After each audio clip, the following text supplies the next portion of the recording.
We finally have the ACC basketball schedule. And so now we fully know the path for the Carolina getting back to the NCAA tournament. What should you be looking out for? Coach Pat Kilby and I are here to tell you. You are Locked On Tar Heels, your daily podcast on the UNC Tar Heels, part of the Locked On Podcast Network, your team every day. Hey there, it's Wednesday, September 27th, 2023. Welcome into the Locked On Tar Heels podcast, the only daily North Carolina show out there.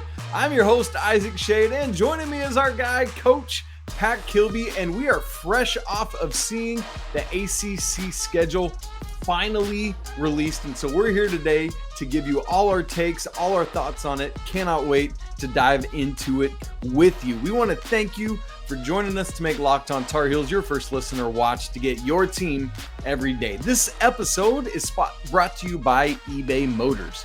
A championship team is all about each player being that perfect fit, and the same is true with your vehicle. So for parts that fit, head to eBay Motors and look for the green check.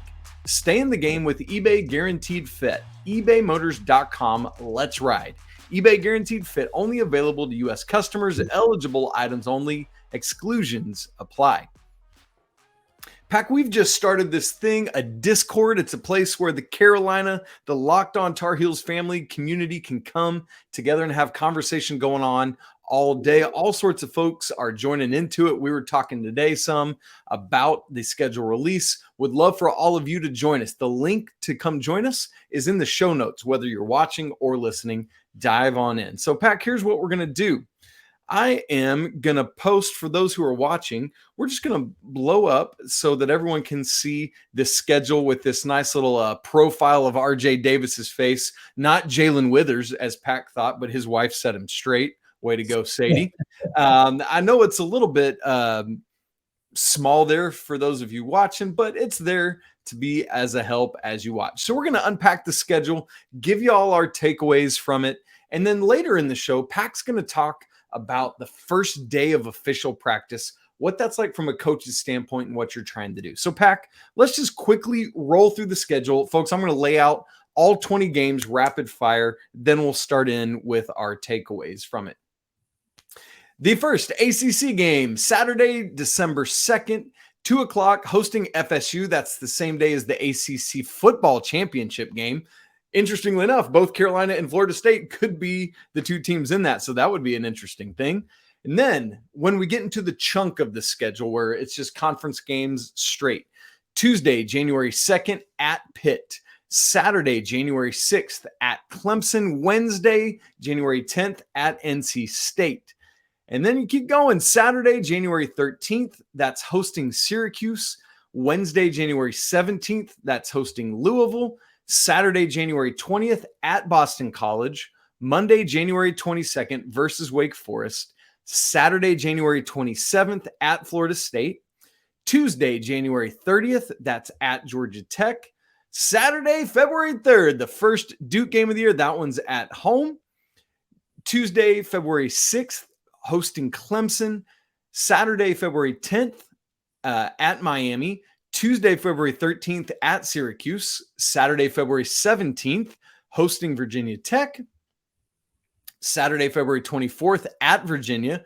Monday, February 26th, hosting Miami. Saturday, March 2nd, hosting NC State. Tuesday, March 5th, hosting Notre Dame. And then Saturday, March 9th, I don't even have to tell you who it is or where it is, but I'll say it anyway, at Duke to round out the regular season. So all of that, one more reminder, we already knew these things, but the home-only games are Louisville, Notre Dame, Virginia Tech, and Wake Forest. The road-only games are Boston College, Georgia Tech, Pitt, and Virginia. And then the teams that are home and home, Duke and NC State every year, as well as this year, Clemson, Florida State, Miami, and Syracuse. So, Pack, there it is. And I'll leave it to you. What is your first thing that you notice as you start to look at this schedule of 20 games? The first thing that stood out to me was, well, really two things. The first one was that we open up true conference play, not take the Florida State game out, that early conference game, but once January rolls around, we open up with those 3 road games. Yep. That's kind of a tough way to get going. It but, is. To the glass half full approach of things, we get to knock out 3 road games, and then we have, of the games left, we have more of them at home than on the road, so it'll be less travel for us. And then the other thing that stood out was to round out conference play, we get 3 home games leading up into the Duke game.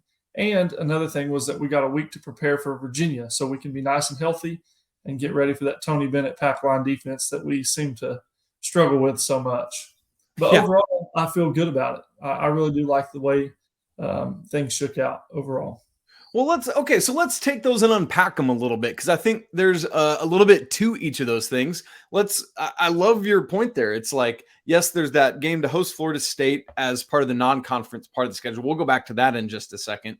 But then you get this opening 3-game road stretch, and that does stink, and especially because the first 2 are at Pitt, at Clemson. Both are kind of rough and tumbled teams. You're going to get banged up a little bit. But here, you said silver lining, maybe another part of that silver lining. I love what you said, but pack another one is those games are January 2nd, the day after New Year's Day, and January 6th. Hopefully, not many students are back yet. I mean, definitely that game at Pitt shouldn't be too terribly well attended from a student standpoint, and Clemson will have to see. And so I'm encouraged by those things. You take those home environments out of it, or at least the fact that it's a big plus for the home team. If you take away that advantage, that's great news for Carolina. The bad news is that the third of those games is at NC State. That's on January 10th. And that will, they will already be back in school by that point. They start that Monday, January 8th. And so we expect that the Wolfpack will be back in full force that Saturday. So that's a tough stretch to open up. But then, Pack, as you said, that's 3 of your 10 road games right there out of the gate. So you love that. At that point, you've only got 7 more road games. And one of them is the last game at Duke. So that means you just got 6 more road games in the midst of it there. So I love that. But then as you said, the reward is that right before the Duke to wrap everything up, you get 3 straight home games. I love that, especially because it's a couple tough games. 3 of those Final 4 being at home, hosting Miami on a Monday, that next Saturday hosting NC State. So that's kind of turnaround from being at NC State early. And then I hate to put it this way, but with coaching turnover, you get to host Notre Dame on a Tuesday before the Duke game to end the season. And with all due respect to Micah Shrewsbury, Notre Dame's new coach, I don't think that'll be the toughest test on Carolina's schedule this year. And then, Pack, the other thing you mentioned is this big gap. And it's the biggest gap in the schedule from February 17th to February 24th. That's Saturday to Saturday, and it's both Virginia schools. So Carolina on the front Saturday of that is hosting Virginia Tech, and then on the back Saturday of that goes to Virginia. And you said it, Pack. What a funny enough, what a good thing it is to be able to have a week to prepare for the pack line defense of Tony Bennett. And I know the Cavs probably aren't going to be as high level this year as they have been the past several, but that defense, man, it's always going to be tough, especially with Reese Beekman still there. And so from your vantage point as a coach, why is it going to be so beneficial to have so long to prepare for that pack line defense? Well, the first thing that stands out to me about having that week off is that we can get healthy, because anytime we go to play Virginia, it's going to be just an absolute physical beat down. I mean, it's just the way they play. They're physical, they're tough, they're gritty. And in the past, like last year, correct me if I'm wrong, but Armando was hurt in that game. I think it was, that was the game. Again, correct me if I'm wrong. I believe the Virginia game was the one where Pete Nance was already out and Mondo got hurt like a minute or so into it. And that was when Justin McCoy tried to play a bunch of minutes and wasn't great. And that was right. Jalen Washington's biggest game. And that's kind of just goes to prove my point. Hopefully with that week off, we won't have to go into such an important game like that. We can get healthy and we can go in there and we can be prepared for battle. And so that helps. But then also a lot of teams, they don't play the pack line. And just to kind of give everyone an idea of what the pack line defense is, is it's more of a gap-oriented defense that stops dribble penetration, keeps the ball in front, and forces you to hit shots, really. And so we can really prepare for that. And I think this year we'll find some more success with it because if everything pans out like we hope it will, we should be a better shooting basketball team. And that will force them to, hopefully force them to be the ones to make adjustments. And we can just go down there and play the way we want to, which is get guys open shots, good shots, and knock them down. I completely agree with that. And you mentioned, Pack, the getting healthy. That's games, there's 20 ACC games, 2019, 18, 17. That's games 15 and 16, the Virginia Tech and then Virginia games. So you love having that, as you said, to get healthy right in that back quarter of the schedule. And what's also cool is coming out of that Virginia game is that 3 home game stretch that we talked about right before that. And so that's a great thing as well. So I love bringing up all those. Well, folks, we got several more takeaways we want to bring your way. And in fact, looking at that Florida State game and how it's in the midst of a very difficult stretch of the non-conference. So what is that going to mean for the Tar Heels? Oh, we're going to get to all that here in just a second. But before we do so, I need to tell you that this episode of Locked On Tar Heels is brought to you by DoorDash. Missing the syrup for your pancakes? Or maybe you just ran out of your favorite coffee creamer? Well, with DoorDash grocery delivery, you can get what you want right when you need it. You've trusted DoorDash to deliver your restaurant favorites, and now you can do that with grocery delivery too. Thousands of grocery stores to choose from, so you'll be able to find the best one in your neighborhood and boost your local economy in the process. You'll get exactly what you ordered, or DoorDash is going to make it right. So sit back, enjoy quality groceries just like you picked them out yourself. You want even more value? You can save on all your grocery and restaurant favorites with a $0 delivery fee on all eligible orders with a Dash Pass membership. That's a tongue twister, Pack. With easy substitutions right in the app and best-in-class customer support, DoorDash delivers groceries exactly how you want it. Get 50% off your first DoorDash order up to a $20 value when you use code LOCKEDONCollege at checkout. Limited time offer, terms apply. That's 50% off up to $20 no minimum subtotal and 0 delivery fees on your first order when you download the DoorDash app in the App Store and enter code LOCKEDONCollege. Again, that's code LOCKEDONCollege for 50% off your first order with DoorDash. Folks, want to remind you that the college football season is in swing. Carolina is now 4-0 overall, 1-0 in ACC play. Coming up every Friday is Locked On College Football Kickoff Live, 11 a.m. to 1 p.m. Eastern Time, live on every Locked On College YouTube page. I know the Tar Heels don't play this weekend, but you still want to get ready for the weekend, so make sure you check it out this Friday from 11 a.m. to 1 p.m. All right, Pack, let's get right back into talking the schedule. A couple things about the scheduling itself, even outside of the games, that I want to mention. Number one is, it feels like so often lately we've gotten the days and the what team we're playing on what day, but a bunch of the times are missing. One of the good things, and maybe this is part of, I guess, a reward for having to wait so long, is 19 of the 20 games have a time associated with it already, so that you can, like, for those planning to go to the games, you can go ahead and put it on your family calendar or whatever it is. In fact, 18 of the 20 have a specific time. There's only one game that has a variable time. So the game at Clemson on January 6th is the only one we don't have any time for as of yet. And then that game at Virginia that we were just talking about in late February is either going to be at 2 or 4. But outside of that, we have 8 team specific tip times, and I'm very excited about that. The other thing that I love, Pack, is the consistency of the scheduling. You know, it's been super variable, but here's something you need to know, folks, if you didn't catch it as you were looking at it. Carolina plays once they start conference play, literally every Saturday there is a game. So from January 2nd to March 9th, Carolina plays every one of those Saturdays. So you can just set your calendar in your head to say, oh, it's a Saturday, Carolina's playing an ACC game. I love that. I don't know if that's ever happened or when the last time that has happened. I didn't have time to go back and look yet, but man, that's so good for scheduling consistency. Now, Pack, the next thing I want to get to, and this one we'll have some conversation about it together. When we talked about the non-conference portion of the schedule, the single most difficult stretch was Battle for Atlantis, and then hosting Tennessee in the new ACC SEC Challenge, then playing UConn at Madison Square Garden, reigning national champion UConn, then playing Kentucky in the CBS Sports Classic on December 16th. So that's already a ridiculous stretch. Tennessee and UConn in particular, both, I think, top 10 preseason teams. Kentucky's no slouch. I'd have them top 15.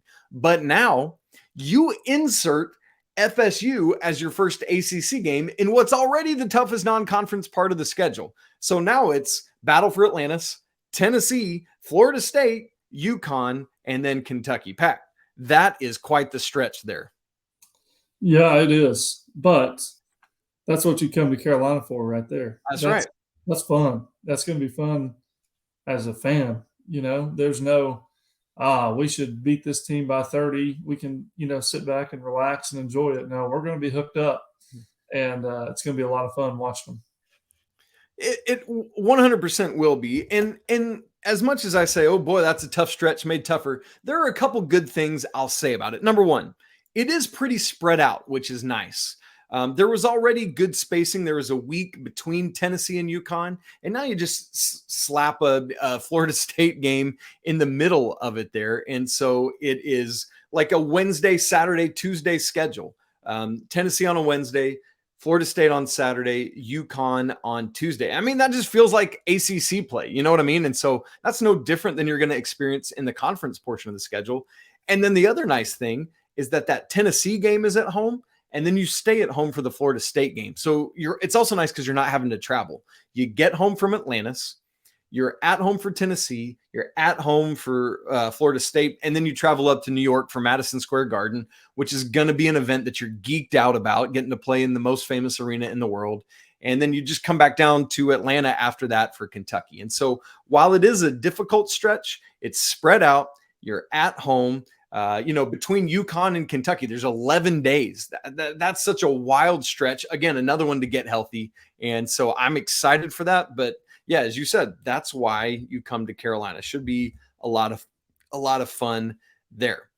And interestingly, with that Florida State game, it feels like there's been multiple times lately where there's been 2 ACC games in the non-conference portion of the schedule. This year, there's just that one. And I kind of like that, Pack. It feels a little bit more manageable there. Now, this is another thing, Pack, that we're always looking at is what are the quick turnarounds? What are the NCAA tournament style playing like on a Thursday, Saturday, or in the case of what always happens in the ACC, Saturday, Monday, because you're playing on Big Monday on ESPN. Some years Carolina's having to do this 3 times. This year they only have to do it twice. And one of them is very manageable. The first time Carolina has to do this is January 20th and 22nd. That first game on Saturday is at Boston College. And then the Monday game is at home against Wake Forest. That's not too bad. Like if you're going to have to do this, that's not a bad way to do it. The other one, though, to me is the single toughest 2-game stretch of the ACC conference schedule. February 24th and 26th. On the 24th, Carolina is at Virginia. We've already talked about that. And then on the 26th, they're at home against Miami, who, along with Carolina and Duke, most people see as the top 3 teams in the conference. Pack. The 2 of these, the first one seems really manageable. Not that the second one's not, but that's going to be a tough 48 hours or 51 hours or whatever it is. Absolutely it is, yeah. And specifically that last one of at Virginia and then host Miami. Yes. I mean, luckily we have that week-long break like we talked about before. You can almost get before the Virginia game. Yeah. You don't want to look too far ahead, past Virginia, but you almost have time for preparation for both teams. And then you also have that rest time before going into sit-a-day play, which is going to be a lot on our guys and 2 really good teams. So that'll be a good test for us. But I like what you said, though. It's very similar to NCAA tournament style. So it'll be great preparation for us to get ready to play in March. Well, and all the more so, I like what you said there about that week leading up to Virginia. I mean, because that's what you do. in NCAA tournament play is you prepare for the team you're playing on Thursday or Friday, and then both potential opponents that you would be playing on Saturday or Sunday. And so you go ahead and scout Virginia and Miami and do the prep work for both of them. Now, the travel's tougher on the first one of these, but thankfully that's the easier one. You go up to Boston and then come back home for Wake. The travel for the second one's not bad. You're just going to Charlottesville and then you're home for Miami. And so that's good news. The other good thing about both of these is that, typically they don't send you on the road twice when you do these back-to-back things. But what's really nice is that the home game is on the back end of both of these for Carolina. And so that's really encouraging to see as well. Well, Pack, we got just one or two more things that we probably want to say about the schedule, but also this week was the kickoff to the official part of the practice schedule. I want to get your takes on what you're looking to accomplish when practice starts for the first time every year. We're going to get into that in just a second. But first, I need to tell you all that this episode of Locked On Tar Heels is brought to you by Jase Medical. What would happen if you found yourself cut off from modern medical care and treatment? I'm guessing that you probably would not be prepared. Or honestly, if you're like me and life is so busy that you just don't have time to schedule a doctor's appointment, go get a prescription there or whatever it is, it's just easier if you could have it delivered to you at home. And so if you're like me, you need the Jase case from Jase Medical. The Jase case provides 5 life-saving antibiotics for emergency use. All it takes to get a Jase case is you fill out a simple online form, and then you get prescription life-saving medications delivered right to your door. I love it because the Jase case gives you peace of mind to not have to worry if you're going to hope to have access to medication in an emergency. You know that you already have it in hand. So save more than $360 by getting these life-saving antibiotics with Jase Medical, plus an additional $20 off by using my code LOCKEDON at checkout on jasemedical.com. That's JASEmedical.com. Doctor created, doctor recommended. That's Jase Medical. Pack, I know you had mentioned one other thing that we want to look at with the schedule before we get to talking about the first week of practice. And that's an observation you had made about the lead up to both Duke games. What were you seeing there? Yeah, well, so the lead up is all Tuesday, Saturday, excuse me. So there's days of preparation in between the previous game and the Duke game, both times. And so once again, it's an opportunity for us to get healthy. It's an opportunity for us to get home, practice, get prepared, and go into that thing ready to roll. I don't think it's any secret. We need to get after them this year because dropping 2 last year was just too painful. I don't want to think about doing that again. But yeah, I mean, it's going to be good for us to have that time of practice, preparation, and even some rest going into that game. It's so true, Pack. And I think talking about Duke and Carolina is a great moment to say, like, if people are like, why does the scheduling matter? Why do we talk about these things? Why do you look at it? Well, for example, last year, Duke beat Carolina the first game, the game that was at Duke. And then they had to travel down to Miami for a Monday night game against the Hurricanes and got obliterated. I think it was like 22 points that they went down there and did. And I think, maybe they still lose that game on a normal scheduling thing, but not by 22. And so that just talking about Duke and Carolina is a good example of why we look at these scheduling things we look at. Pack, before we move on to the first day of practice, any other observations you want to make about this ACC calendar or Carolina's schedule in totality? I think my main takeaway from it is this: our non-conference schedule is so tough. With the battle for Atlantis and UConn and Kentucky and Tennessee, that I think we're going to be really prepared for the ACC and what they throw at us. I'm not going to sit here and say I think we're just going to run the schedule and go into it, 20-0 and win the ACC. But I like where we're at. I like our team. I like how prepared we'll be when conference play rolls around, and I like the way the schedule sits up. I think we can make a nice run in the ACC this year. I agree. And you're going to need to, because once again, it doesn't project like the ACC is going to have a ton of quad one opportunities available for Carolina. So you need to take care of business in the non-conference portion of the schedule. So Pack, on Monday, Carolina had their first official day of practice. And I put it in quotes because we know that they've been practicing for a while, but this is the first official opportunity that they had to be together to kick off this season. And so what I want to ask you, not even specifically about Carolina's first day of practice, but as you think about it as a coach, what needs to happen in that first day of practice? We're going to talk about this with Coach Rob on tomorrow's show, is like the kind of the main part of the show, but I really wanted to make sure to get your thoughts on it as well, to give people just a good frame of reference for that first day. What is it that you're typically looking to achieve on your first day of practice? Well, first of all, I can't wait to hear what Coach Rob has to say. Just hearing other coaches and what they do really intrigues me. But for us, what we're looking for is physical, fast, and fun. So it's the like first PHF. So really, I mean, here's the deal. The first day of practice, everyone's excited about it, right? The players are, coaching staff is.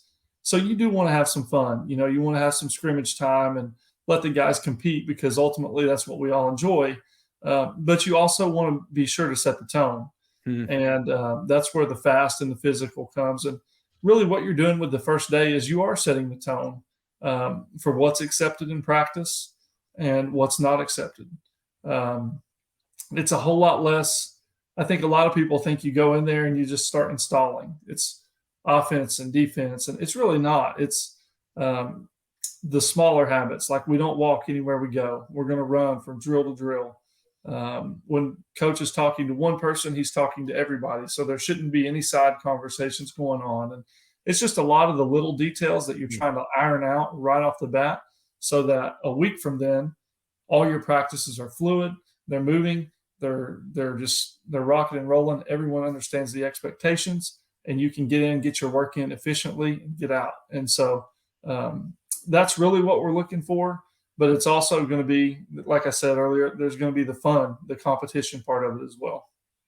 I love that. So it's not like we're not just fire hosing everyone to death, right? Like, it's like, if I understand you right, it's like, man, we're working to build a foundation off which we can continue to grow all year long. But it's like, if I can use a biblical reference, it's like we're trying to be the man that built his house on the rock, so that it's like this firm, consistent foundation that we can build off of those fundamentals of expectation and essentials all year long. Rather, if we haven't built a good foundation, we can't build off of that. And then there's other stuff we got to keep going back to and keep rehashing. But if you have set the expectation, I know what coach is expecting of me practice in and practice out.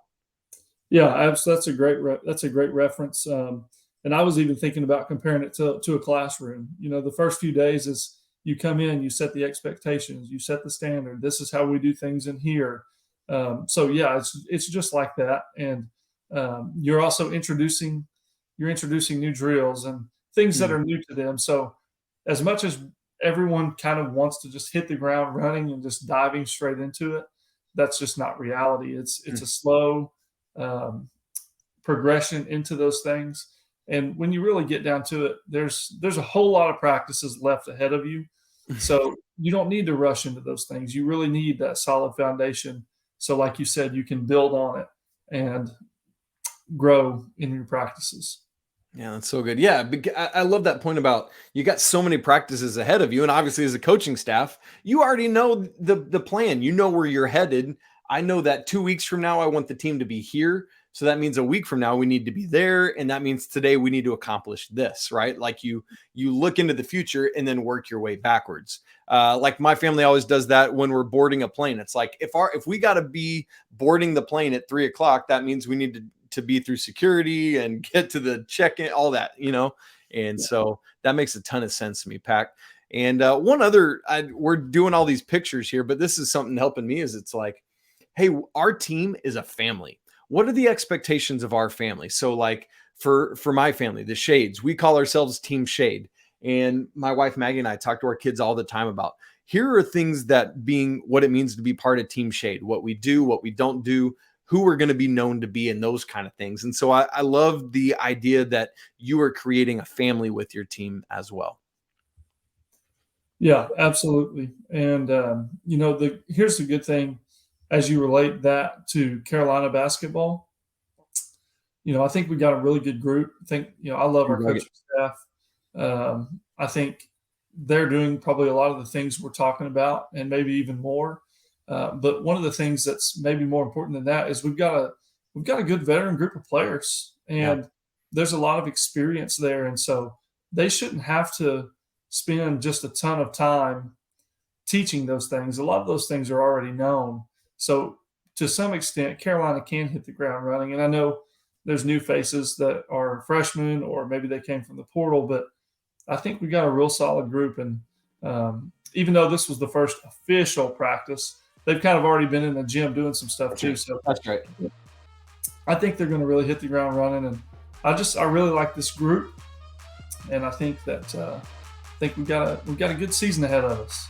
Yes, sir. I am very cautiously optimistic, but more optimistic than cautious. Friends, that's it for today's episode of Locked On Tar Heels. Great stuff. So nice to finally be able to unpack this schedule. Want to remind you that it's always a great day to be a Tar Heel. Please don't forget to follow us on Twitter, Locked On Heels. You can follow Pack at Coach_K23. Follow me at Isaac Shade. Would love for you to email the show with questions or more comments, or maybe you want to have deeper conversation. Would love to do that.